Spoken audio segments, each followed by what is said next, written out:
Student, welcome back to my channel. আমি ইতিহাস শিক্ষিকা চৈতালি মণ্ডল।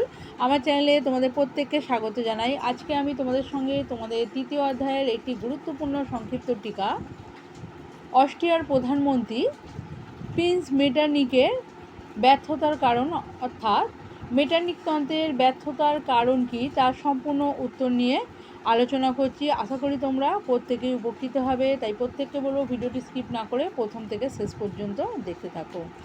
অস্ট্রিয়ার প্রধানমন্ত্রী প্রিন্স মেটারনিক ছিলেন গোঁড়া, রক্ষণশীল এবং প্রগতি বিরোধী। সাধারণত 1815 থেকে 1848 খ্রিস্টাব্দ পর্যন্ত সময়কাল মেটারনিক যুগ নামে পরিচিত। এই 1848 খ্রিস্টাব্দের পরেই মেটারনিকের পতন হতে শুরু করেছিল। তার সম্পূর্ণ উত্তর দেখে নাও।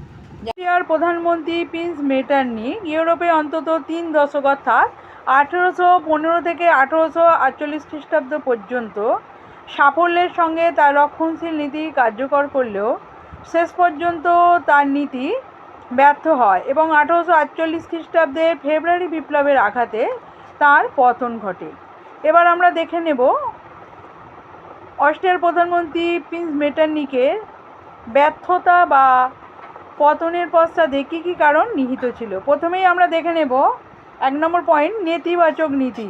মেটারনিকের নীতি ছিল নেতিবাচক এবং সংস্কার বিরোধী। তিনি ফরাসি বিপ্লব ও উদারতন্ত্রের ধ্বংসাত্মক দিকটি দেখলেও এর গঠনমূলক দিকটি দেখতে ব্যর্থ হয়েছেন। 2 নম্বর পয়েন্ট দেখে নাও,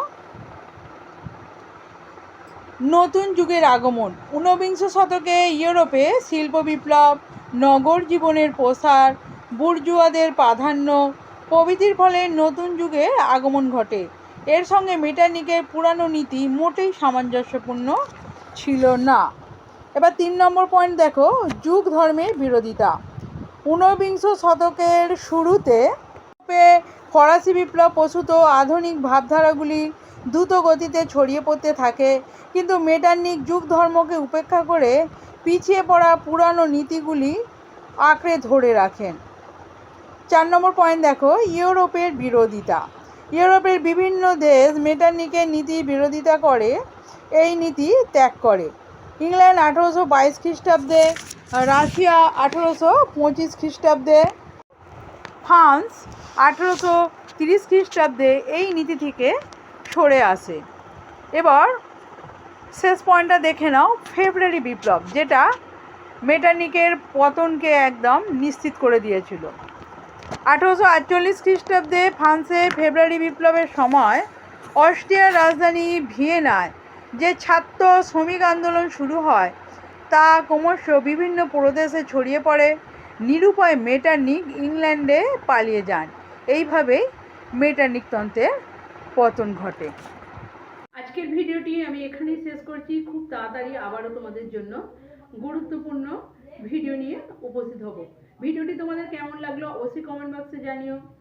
যদি ভিডিওটি ভালো লাগে অবশ্যই একটি লাইক করো এবং চ্যানেলে নতুন হয়ে থাকলে এই ধরনের গুরুত্বপূর্ণ ভিডিও সবার আগে পেতে অবশ্যই চ্যানেলটা সাবস্ক্রাইব করে রাখো। আজকে এই পর্যন্তই, ধন্যবাদ।